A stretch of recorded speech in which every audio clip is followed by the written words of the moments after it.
નમસ્કાર, હું છું ડોક્ટર વિશાલ મકવાણા. સ્વાગત છે ફિઝિકલ એજ્યુકેશન બાય બીડુ ચેનલમાં. આજે છે એ ટાટ સેકન્ડરી મેન્સ માટે ખૂબ જ અગત્યનો એક ચેપ્ટર લઈને આવ્યા છીએ અને એને લગતો વિડીયો લઈને આવ્યા છીએ.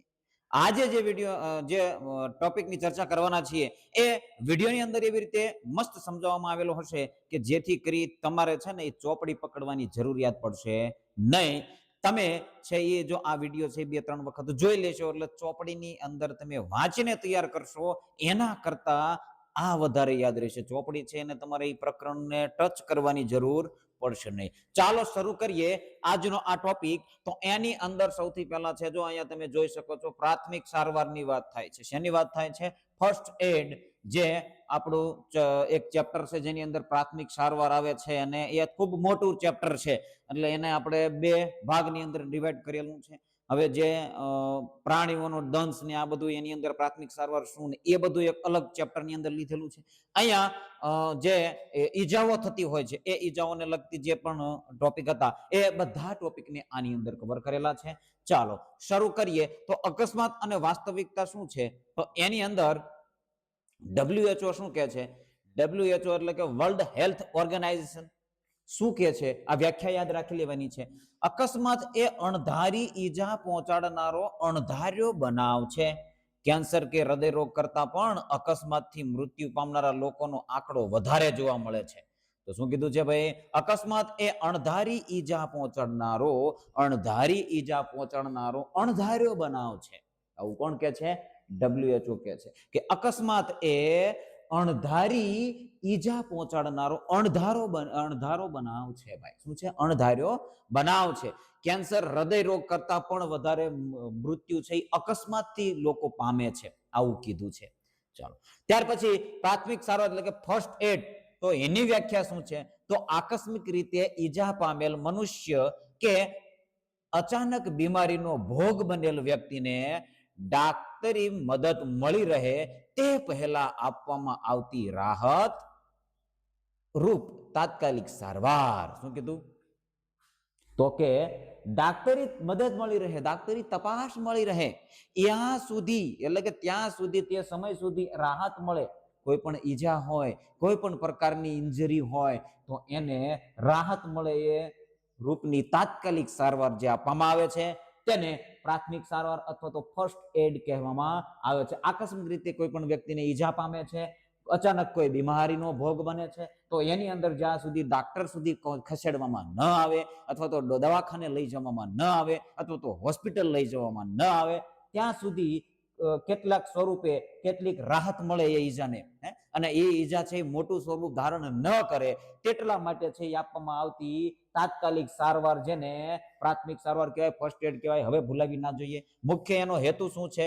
તો દર્દીનું જીવન ટકાવી રાખવું અને વધુ નુકસાન અટકાવવું. એટલે કે દર્દીનું જીવન છે એને ટકાવી રાખવા માટેની જે હેતુ છે એ પ્રાથમિક સારવારનો હેતુ છે, મુખ્ય હેતુ. અને જે સામાન્ય ઈજામાંથી વિશિષ્ટ ઈજા એટલે કે સામાન્ય ઈજામાંથી એ ઈજા જે મોટું સ્વરૂપ ધારણ ન કરે એટલા માટે એનો હેતુ છે કે ભાઈ એટલા માટે પ્રાથમિક સારવાર આપવી જોઈએ. કોઈ સામાન્ય ઈજા થઈ છે અને એની અંદર બ્લડ છે એ વહેતું હોય છે તો બ્લડ વહે છે એને બંધ કરવું પડે, નહીતર બ્લડ છે એ વધારે વહી જાય તો દર્દી છે એની ઉપર મોટી બીમારી એટલે કે મોટી ઈજા થવાની સંભાવના રહે છે એના ઉપરથી, હે ને? તો એટલા માટે કીધું છે કે આવી નાની નાની ઈજાઓ છે એને નિવારવા માટેના કેટલાક ઉપાયો છે જેને પ્રાથમિક સારવાર કહેવામાં આવે છે. જે ઉપાયો કરવામાં આવે છે તેને પ્રાથમિક સારવાર કહેવામાં આવે છે. તો આ પ્રાથમિક સારવારનો હેતુ જ એ છે કે દર્દીનું જીવન ટકાવી રાખવાનું છે અને એને વધારે નુકસાન પહોંચતો અટકાવવાનું છે. એટલે બ્લડ ની વાત કરીએ આપણે તો બ્લડ છે એ વહેતું હોય તો એને અટકાવવાના ઉપાયો પ્રાથમિક સારવારની અંદર આવે છે. તો એ તમામ ઉપાયો એની અંદર કરવાના હોય છે જેથી કરી મોટી બીમારીથી વ્યક્તિને દૂર કરી શકાય, દૂર રાખી શકાય. ચલો યોગ્ય ગુણો તો પ્રિપેર, જેની અંદર પ્રાથમિક સારવાર જે આપતા હોય છે એને ખાસ આ બાબતોનું ધ્યાન રાખવાનું છે ભાઈ. હે ચાલો જી, આ બધી બાબતો છે. તો યોગ્ય ગુણો એટલે કે પ્રિપેર, તો કે તાલીમ, સારી અવલોકન શક્તિ અને ધીરજ, હિંમત હોવી જોઈએ. જે પણ પ્રાથમિક સારવાર આપનાર વ્યક્તિ છે એ પ્રિપેર હોવો જોઈએ, એની અંદર યોગ્ય ગુણો હોવા જોઈએ કે ભાઈ એને તાલીમ લીધેલી હોવી જોઈએ. આ પણ એક મહત્વની બાબત છે. બિન તાલીમી પ્રાથમિક સારવાર આપનાર વ્યક્તિ ક્યારેય તાલીમ પ્રાથમિક સારવાર પ્રોપર રીતે આપી શકતો નથી. એટલા માટે એ વ્યક્તિએ તાલીમ લીધેલી હોવી જોઈએ, હે ને. બિન તાલીમ વ્યક્તિને ક્યારેય પ્રાથમિક સારવાર આપવા માટે પ્રેરવો પણ ન જોઈએ. ખ્યાલ આવે છે? અને સારી અવલોકન શક્તિ એની હોવી જોઈએ. જે પ્રકારની ઈજા થઈ છે એ અવલોકન કરવા માટેનો એની અંદર ગુણ હોવો જોઈએ કે આ લક્ષણો દેખાય છે તો આની અંદર આ જ ઈજા થાય અથવા તો હોઈ શકે. તો એવી અવલોકન શક્તિ પણ એની અંદર હોવી જોઈએ. ધીરજ અને હિંમત, એની અંદર ધીરજ અને હિંમત પણ હોવી જોઈએ. હિંમત પણ હોવી જોઈએ.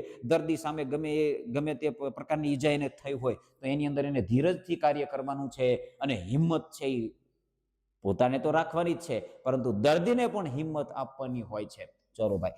અને પ્રથમ કાળજી શું રાખવાની? તો કે મશીન કે વિદ્યુત પ્રવાહ બંધ કરવો, વજન નીચે દબાયેલી વ્યક્તિને મુક્ત કરવી. જો તો આની અંદર 2-3 બાબતો આપેલી છે, આપણે અહીંયા ટૂંકમાં આપેલું છે, પરંતુ જો મશીન કે વિદ્યુત કોઈ મશીનની અંદર વ્યક્તિને મશીનથી ઈજા થઈ છે, મશીનની અંદર વ્યક્તિનો હાથ છે, પગ છે, કોઈ પણ અંગ સલવાઈ ગયું, તો સૌથી પહેલા મશીન ચાલુ હોય તો મશીનને બંધ કરવું. ખ્યાલ આવે છે?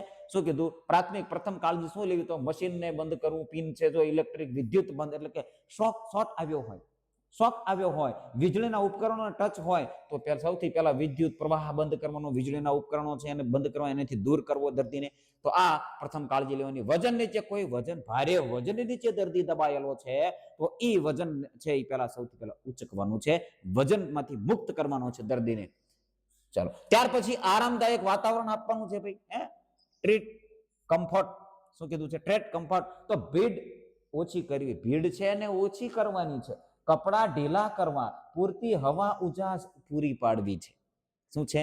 જો દર્દી છે એને સૌથી પહેલા શું કરવાનું? ભીડ, એની આજુબાજુમાં ભીડ થઈ જાય, ઈજા થાય એટલે કોઈ પણ અકસ્માત બન્યો હોય, કોઈ પણ ઈજા થઈ હોય તો એની ફરતે ઘણી બધી પબ્લિક છે એ ભેગી થઈ જતી હોય છે. તો કપડા એના પછી ઢીલા કરવાના છે, એટલે કપડા એને ઢીલા કરવાના છે, એને આરામ મળે, એના શરીરને કોઈ પણ અંગને, જે અંગ છે એને ઈજા થઈ છે એ અંગને આરામ મળવું જોઈએ. પૂરતી હવા એને મળવી જોઈએ અને એનો ઉજાસ પૂરી પાડવી જોઈએ. તો આ આરામદાયક વાતાવરણ છે એને ઊભું કરવાનું છે. દર્દી, જે પણ દર્દી છે એને 108 એમ્બ્યુલન્સને બોલાવવાની છે ભાઈ, ગેટ હેલ્પ. તો અકસ્માત સમયે સૌપ્રથમ 108 નંબર સરકારી જે નંબર છે એમ્બ્યુલન્સનો પ્રબંધ કરવા માટે તમે વાપરી શકો છો. જે ઈજા આપણને એવી દેખાય કે આ ખૂબ ગંભીર ઈજા છે તો એવા સમયે તમે પ્રાથમિક સારવાર શરૂ કરો છો એની પહેલા જ છે 108 નંબર ડાયલ કરી અને તમારે એમ્બ્યુલન્સનો પ્રબંધ કરવાનો છે. ચાલો, હવે સૌથી પહેલા ઘા શબ્દ આપેલો છે, ઘા, જેને વોન્ડ કહેવાય છે. વોન્ડ, જેના 4 પ્રકારો આપણા પાઠ્યપુસ્તકની અંદર આપેલા છે. ઘા, જેને વોન્ડ કહેવાય છે, જેના 4 પ્રકારો આપણા પાઠ્યપુસ્તકની અંદર આપવામાં આવેલા છે. પહેલું છે ભાઈ રુધિર વાહિનીઓ કાપવી. તો અહીંયા ઓકે, કાપવી એટલે કપાવાથી થતો ઘા. રુધિર વાહિનીઓ જે છે એની અંદર કટ લાગે છે તો આવા ધારદાર હથિયારો હોય, ધારદાર હથિયારથી ધમની શીરા કપાઈ જેવી, ધમની છે, શીરા છે, આવા ધારદાર, અહીંયા એક આપ્યું છે, આવા ધારદાર અસંખ્ય નહીં પણ ઘણા બધા આવા સાધનો હોય છે જેનાથી આ રુધિર વાહિનીઓ છે, ધમની હોય કે શીરા હોય, એ કપાઈ જતી હોય છે. ખ્યાલ આવે છે? તો એ કપાઈ ગયેલી હોય છે તો એને આની અંદર, એટલે કે રુધિર વાહિની કાપવી, એટલે આ પ્રકારની અંદર એનો સમાવેશ કરવામાં આવે છે. સામાન્ય રુધિર આની અંદરથી વહેતું હોય છે અને આની સારવાર માટે શું કરવું જોઈએ એ પણ આપણે હમણાં આગળ જોઈશું. ત્યાર પછી એક ઘા છે ત્વચા ચીરાવી, એટલે ત્વચા છે, ચામડી છે, જો આવી રીતે ચીરાઈ જાય છે અને અનિવન કાપા પડે છે. જો અહીંયા તમે જોઈ શકો છો, અનિવન ચીરાય, કોઈ પણ વસ્તુ ચીરાય ને એની અંદર અનિવન કાપા પડે છે. આની અંદર આ ધારદાર હથિયારથી છે એ ચીધો બે આની અંદર પણ કટ લાગે, આની અંદર પણ ચામડી ચીરાયતી હોય એવું જ લાગે છે, પરંતુ એની અંદર સીધી, આની અંદર ખાંચા ખૂચા વાળી જે ધાર દેખાય એની અંદર સીધી ધાર તમને દેખાશે.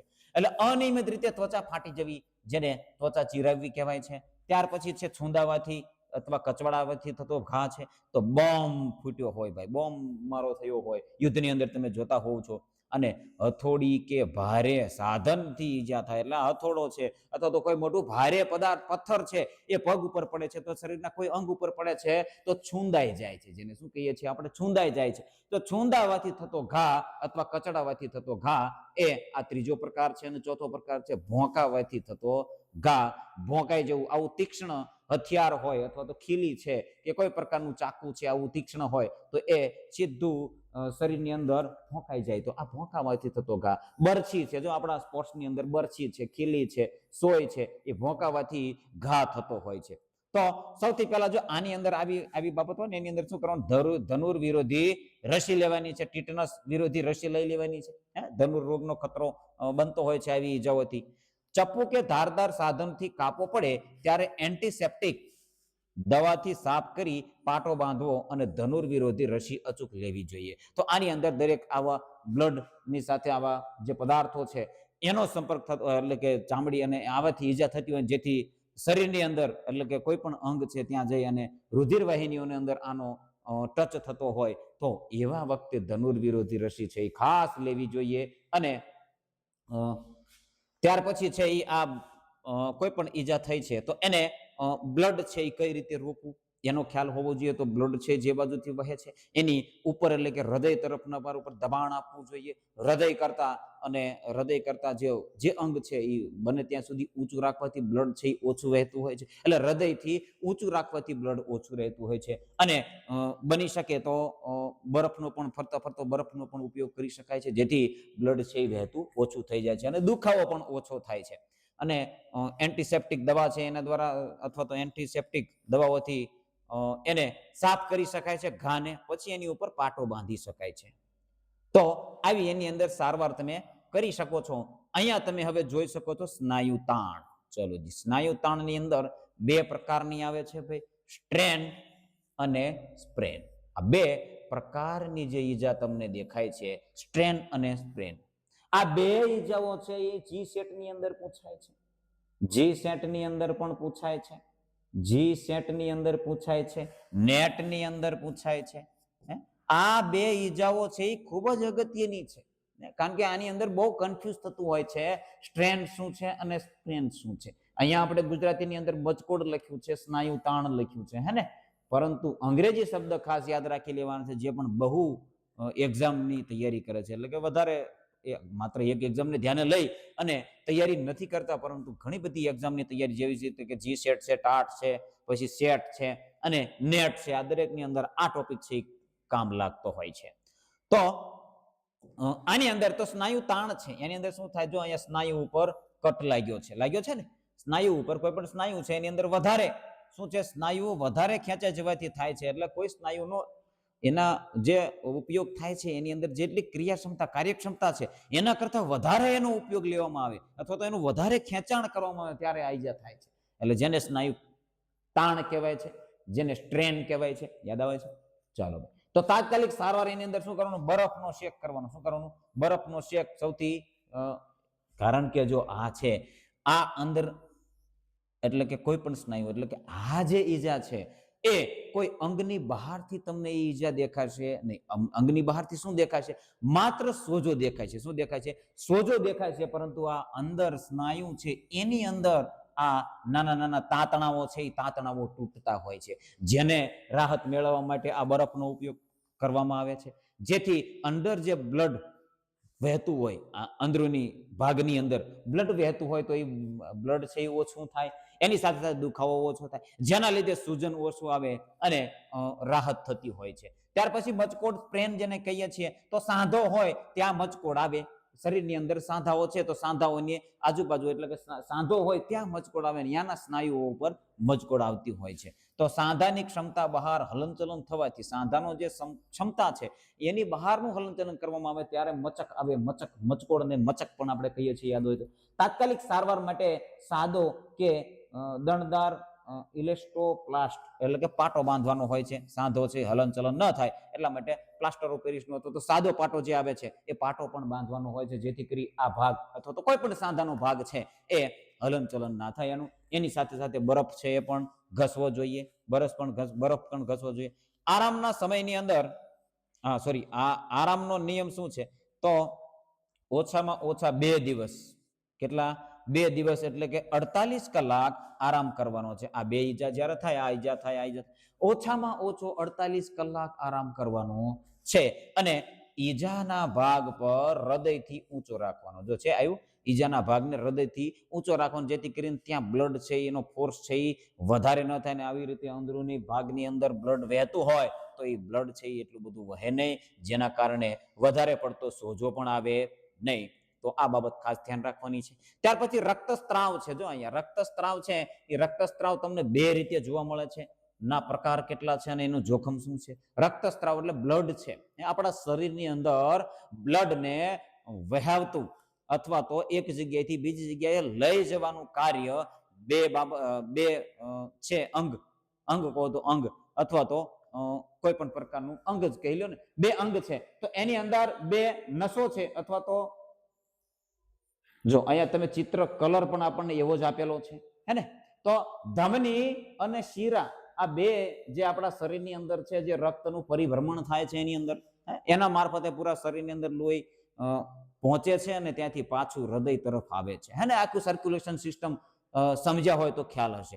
G-SET ની અંદર જે તૈયારી કરે છે એ આખી સિસ્ટમ છે આપણે માઇક્રોની રીતે આપણે સમજવાના છીએ. જે પણ હોય G-SET ની તૈયારી કરતા હોય જોડાયેલા રહેજો.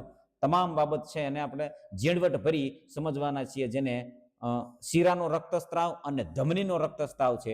અહીંયા ધમની જે છે એ શરીરની અંદર શુદ્ધ લોહી લઈ જાય છે. શું લઈ જાય છે? શુદ્ધ લોહી, શુદ્ધ બ્લડ છે એ હૃદયથી શરીરના અંગો સુધી પહોંચાડે એ ધમની છે. જો અહીંયા લાલ કલર આપ્યો છે એ પણ આપણને હિન્ટ આપેલી. અને શીરાઓ છે એની અંદર શું છે તો શરીરના દરેક અંગોથી જે અશુદ્ધ લોહી હોય છે, જે ઓક્સિજન વગરનું લોહી હોય છે, ઓક્સિજનેટેડ લોહી હોય છે, અને આની અંદર ઓક્સિજન એટલે કે એની અંદર બીજા તત્વો પણ હોય છે જે શુદ્ધ થવા માટે ફરી ફેફસા સુધી જતું હોય છે. તો આ બ્લડ છે એ શીરાની અંદર છે એટલે કે દરેક શરીરના અંગોથી હૃદય તરફ વહાવે છે આ લોહી હે ને. તો આ લોહી છે એ જાંબુડિયા રંગનું રક્ત નળના પાણીની જેમ એક સરખા પ્રવાહમાં વહે છે, ફુવારો ઉડતો નથી. પરંતુ આ છે એ લાલ રંગનું રક્ત અને હૃદયના ધબકારા સાથે ફુવારાની માફક અટકીને ઉડે છે. જો હવે પ્રશ્ન એવો પૂછાઈ જાય કે નીચેનામાં અથવા તો ખાલી જગ્યા છે એની અંદર ઈજા થવાથી રક્ત છે અથવા તો લોહી છે એ ફુવારાની માફક ઉડે છે, ખાલી જગ્યામાં પૂછાઈ જાય તો શું કરશું? ધમની, શીરા. અહીંયા કન્ફ્યુઝ થઈને આપણે બેસીએ. ધમની યાદ રાખવાની છે, જે શુદ્ધ લોહી લઈ જાય છે. શુદ્ધ લોહી છે એ ઝડપી વહન થતું હોય છે અને એની અંદર બ્લડ પ્રેશર પણ વધારે હોય છે, કારણ કે હૃદયથી સીધું કન્ટિન્યુ ફોર્સ થતો હોય. અને ધમની છે એની અંદર પ્રેશર પણ વધારે હોય છે, એટલા માટે બ્લડ છે એ ઝડપી જતું હોય છે અને એના કારણે જ આ લોહી છે એ ફુવારાની માફક ઉડે છે. જ્યારે એની ધમનીનો કટ લાગે છે ત્યારે ફુવારાની માફક ઉડે છે.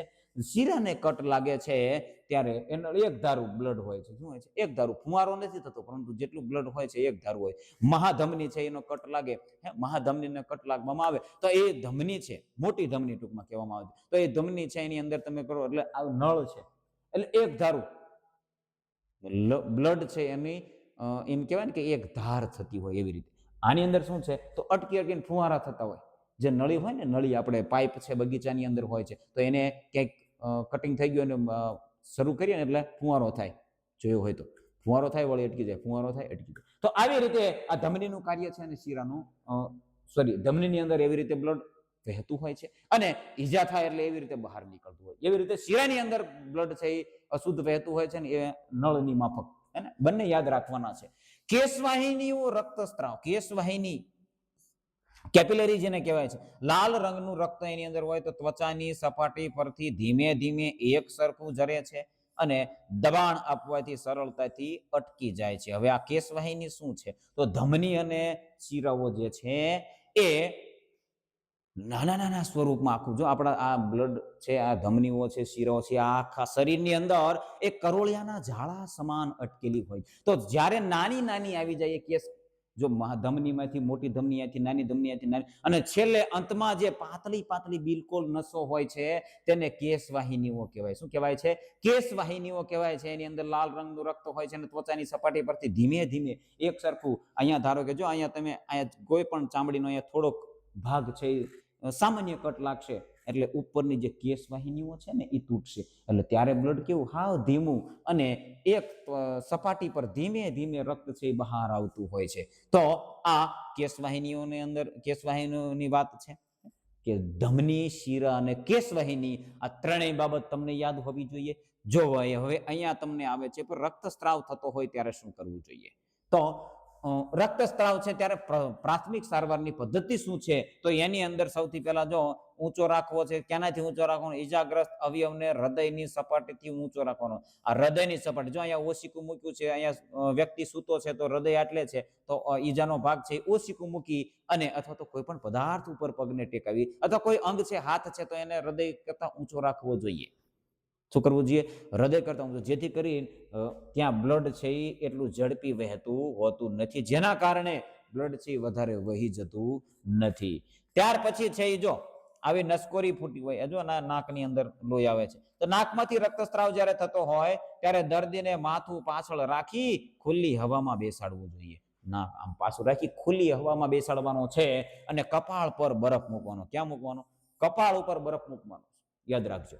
ચાલો, દબાણ આપવાનું છે. ભાઈ દબાણ કઈ રીતે આપવાનું, ક્યાં આપવાનું એ ખ્યાલ હોવો જોઈએ. તો કે લમણા, ગળા કે હાથની ધમની પર અંગૂઠાથી દબાણ આપવું. ધારો કે અહીંયા બ્લડ સર્ક્યુલેશન થયું છે તો આ બાજુ એટલે કે હૃદય તરફનો ભાગ હોય ત્યાં દબાણ આપવું જોઈએ. હે, ખ્યાલ આવે છે? ચલો ભાઈ, એમરજન્સી નંબર અહીંયા 108 છે, સેવાને યાદ રાખવાની છે. ચલો, એ તો ખ્યાલ જ છે. ચાલો, અસ્થિ ભંગ થયો હોય, અસ્થિ એટલે હાડકાનું ભાંગી જવું. સ્પ્લિટ પાટો છે, સ્પ્લિટ છે, જો ખપાટિયાનો ઉપયોગ કરે, જાળી છે અને યોગ્ય ટેકો આપવાનો છે. અસ્થિભંગ ઈજાના કારણે હાડકું ભાંગી જાય, તૂટી જાય એટલે અસ્થિભંગ કહેવાય છે. યાદ રાખજો, અસ્થિભંગ. અમુક શબ્દ કોકને કદાચ ખ્યાલ ના હોય કે અસ્થિભંગ એટલે શું, એવું ના ખ્યાલ હોય તો યાદ રાખવાનું, હાડકું ભાંગી જાય એટલે અસ્થિભંગ છે. એની અંદર સૌથી પહેલા જો આનો ઉપયોગ કરી શકો, સ્પ્લિન્ટ એટલે આવી રીતે જો આવા ખપાટિયા બાંધી અથવા પૂઠા બાંધી અને જે ભાગને જો આ હાથ છે તો આ ભાગને તમારે આવું બાંધી અને એનું હલનચલન ન થાય અને કડક થઈ જાય, હલનચલન બિલકુલ બંધ થઈ જાય, એવી રીતે એને આધાર આપી શકો છો. હાડકું હલે નહીં તે માટે કડક પૂઠું કે પાટિયાનો ટેકો અને પાટો બાંધો, એને સ્પ્લિન્ટ કહેવાય છે. રેડી? જાળી અને સ્લિંગ જેને કહેવાય છે. તો હાથનું હાડકું ભાંગ્યું હોય તો હાથને જોડી, સોરી જાળી નથી, અહીંયા જોડી છે. શું છે? જોડી માં રાખવો જોઈએ. તો આવી રીતે તમે જોડી બનાવી અને હાથનું હલનચલન ટાળી શકો તો જોડી. યોગ્ય ટેકો આપવાનો છે ભાઈ. જો આવી રીતે જે અંગને ઈજા થઈ, હાડકાને ઈજા થઈ છે તો ઇલાસ્ટિક પાટો આવો આવે છે, તમને ખ્યાલ હોય તો સ્પોર્ટ્સ સાથે હોય તો ખ્યાલ જ હોય. આમ ખેંચી અને ટાઈટ સરસ મજાનો બંધાઈ જતો હોય છે અને ભાંગેલા અવયવને ઇલાસ્ટિક પાટા વડે ટેકો આપી આરામ આપવો જોઈએ, જેથી કરી એનું હલનચલન ન થાય અને એ પાટો પાછો આપણે જે ઇલાસ્ટિક પાટો હોય ને એ પાછો ગરમ હોય, એટલા માટે એ પાટો છે ઈજાને ઝડપી ઉપચાર કરવા માટે પણ ઉપયોગી થતો હોય છે. ચાલો હવે લાલ બત્તી. ચાલો ભાઈ, લાલ બત્તી. ચલો, શું છે ભાઈ? કરોડરજ્જુના અસ્થિભંગમાં ખાસ સાવચેતી રાખવાની છે. કરોડરજ્જુ છે એનો અસ્થિભંગ જ્યારે થાય છે, કરોડરજ્જુનો અસ્થિભંગ જ્યારે થાય છે ત્યારે ખાસ તો હવે શું કરવાનું એની અંદર? તો બિલકુલ હલનચલન ન કરવું. Do not move, do not move, do not move. કરોડરજ્જુની ઇન્જરી થાય છે આપણા પાછળના, જેને મણકા કહીએ છીએ આપણે. શું કહીએ છીએ? મણકા કહીએ છીએ. મણકાનું કોઈ પણ હાડકામાં ઈજા થાય છે તો સૌથી પહેલા બિલકુલ હલનચલન બંધ કરી દેવાનું છે. ત્યાર પછી શું કરવાનું? જો અહીંયા તો કે લકવાનું જોખમ હોય. શેનું હોય? લકવાનું જોખમ હોય તો ચેતાતંત્ર દબાવવાથી દર્દીને કાયમી લકવો કે મૃત્યુ થઈ શકે છે. હે ને? ક્યારેક ક્યારેક લકવાનું જોખમ થઈ જાય છે. શેના કારણે? તો કે આ કરોડરજ્જુનો અસ્થિભંગ થાય છે ત્યારે શું થાય છે? તો કે બિલકુલ હલનચલન કરવાનું નથી, પરંતુ જો એની અંદર કઈ વધારે પડતી એને નુકસાન થાય તો ચેતાતંત્ર ઉપર દબાણ આવે. શું કામ? કારણ કે આપણી જ્ઞાન તંતુઓ ત્યાંથી પસાર થાય છે. હે ને? જ્ઞાન તંતુઓ ત્યાંથી પસાર થાય છે, એટલા માટે કોઈ પણ જ્ઞાન તંતુઓ જો તૂટે તો લકવો આવે. શું આવે? લકવો. તો લકવાનો એટલે કે પેરાલિસિસ અને ક્યારેક મૃત્યુ પણ થઈ શકે છે. અને એને શું કરવાનું ભાઈ? સુવડાવી રાખવાનો છે આ દર્દીને. આવી રીતે આવું જો આવું મળે કે ના મળે, પરંતુ આપણી પાસે જે કંઈ પણ સાધન સામગ્રી હોય એની અંદર આરામથી એને સુવડાવી દેવાનો છે. દર્દી જે સ્થિતિમાં હોય તે જ સ્થિતિમાં કડક સ્ટ્રેચર પર, આવું સ્ટ્રેચર, આને શું કહેવાય? સ્ટ્રેચર પર હોસ્પિટલ પહોંચાડવાનું, હોસ્પિટલ પહોંચાડી દેવાનો છે. હોસ્પિટલ ખસેડવો એટલે કે અસ્થિભંગની બાબતમાં દર્દીને કંઈ પણ ચેડા કર્યા વિના ત્વરિત પ્રાથમિક આરોગ્ય કેન્દ્ર સુધી લઈ જવાનો છે ભાઈ. અને અસ્થિભંગની અંદર વધારે આપણે એની અંદર કંઈ કરવાનું નથી. એને જે કોઈ પણ અંગમાં અસ્થિભંગ થયું હોય એને આરામ આપવાનો છે. જે સ્પ્લિન્ટ એટલે કે પાટિયા પૂઠા કે જેનો ઉપયોગ થતો હોય કે ગરમ પાટાનો ઉપયોગ થતો હોય તો એનો ઉપયોગ કરીને એ ભાગને આરામ આપવાનો છે. વધારે આપણે કંઈ કરવાનું નથી અને હોસ્પિટલ પહોંચાડી દેવાનો છે. ચાલો, ત્યાર પછી યુનિવર્સલ પ્રાથમિક સારવાર પ્રોટોકોલ જે છે એની ચર્ચા કરી લઈએ. તો દબાણ અને ઊંચાઈ, હલનચલન અટકાવો અને 108 નો સંપર્ક કરો. ગોલ્ડન રૂલ્સ છે 3 અહીંયા આપેલા છે. સૌથી પહેલા દબાણ અને ઊંચાઈ, તો ઇલેવેટ એન્ડ પ્રેશર આપવાનું છે. રક્તસ્રાવ હોય તો ઊંચો રાખવો, સ્નાયુ તાણ હૃદયથી ઊંચો રાખવો, હે ને, હૃદયથી ઊંચો રાખવાનો છે ભાગને, જે પણ ભાગ હોય. અને અસ્થિભંગ સ્પ્લિન્ટ લગાવવાની છે. કરોડરજ્જુ સ્ટ્રેચર છે એનો ઉપયોગ કરવાનો. મચકોડમાં પાટો બાંધવાનો છે આવો, હે ને. અને 108 એટલે કે તમામ ઈજાઓમાં તાત્કાલિક સારવાર માટે એમ્બ્યુલન્સનો ઉપયોગ કરવા માટે 108 નંબરનો સંપર્ક કરવાનો છે. પ્રાથમિક સારવાર એ ડોક્ટરનો વિકલ્પ નથી. શું છે? પ્રાથમિક સારવાર એ ડોક્ટરનો વિકલ્પ નથી, પરંતુ ડોક્ટર આવે ત્યાં સુધી જીવન રક્ષક સેતુ છે. સેતુ એટલે પુલ છે ભાઈ, જીવન રક્ષક સેતુ પુલ છે. તો આ બાબત એક આ વાક્ય એક સમજાય જાય એટલે પ્રાથમિક સારવાર આખું સમજાઈ જાય, હે ને. જો પ્રાથમિક સારવાર એ ડોક્ટરનો વિકલ્પ નથી, એટલે કે ડોક્ટર નથી પ્રાથમિક સારવાર ડોક્ટર આપે એવું નથી, અથવા તો ડોક્ટર જ આપે છે એ જ આપી દેવાનું એ નથી. પ્રાથમિક સારવાર શું છે? તો કે ડોક્ટર આવે ત્યાં સુધી જીવન રક્ષણ આપવાનું છે. જીવન રક્ષણનો સેતુ છે આવું કહેવામાં આવેલું છે. ચાલો, તો આજના આ વિડીયોની અંદર આપણે અહીંયા પૂર્ણ કરીએ છીએ. અહીંયાથી હજી આગળ પ્રકરણ છે, આના કેટલાક મુદ્દાઓ છે. કોઈ પણ પ્રાણીઓ છે ડંસ એટલે કે કરડે છે તો ત્યારે કઈ રીતની સારવાર કરવી. મધમાખી છે, વીંછી છે, સાપ છે, આ દરેક છે એ કરડે તો ત્યારે કઈ રીતની સારવાર લેવાની છે એ તમામ બાબતો છે આવતા લેક્ચરની અંદર આપણે ચર્ચા કરીશું. અને એની સાથે સાથે કૃત્રિમ શ્વાસોશ્વાસ છે એની પણ એની અંદર ચર્ચા કરવાના છે. આપણા પ્રકરણની અંદર 2-3 બાબતો એટલે કે 2-3 પદ્ધતિઓ આપેલી છે કૃત્રિમ શ્વાસોશ્વાસની, તો એને ખાસ યાદ રાખી લેવાની છે. કોઈ પણ પદ્ધતિ છે એ પૂછાઈ શકે કે આ પદ્ધતિ કૃત્રિમ શ્વાસોશ્વાસની આ પદ્ધતિ વિશે સમજાવો અથવા તો એના વિશે લખો, આવી રીતે પૂછાઈ શકે છે. તો એ પણ તમામ બાબતો આપણા માટે અગત્યની છે.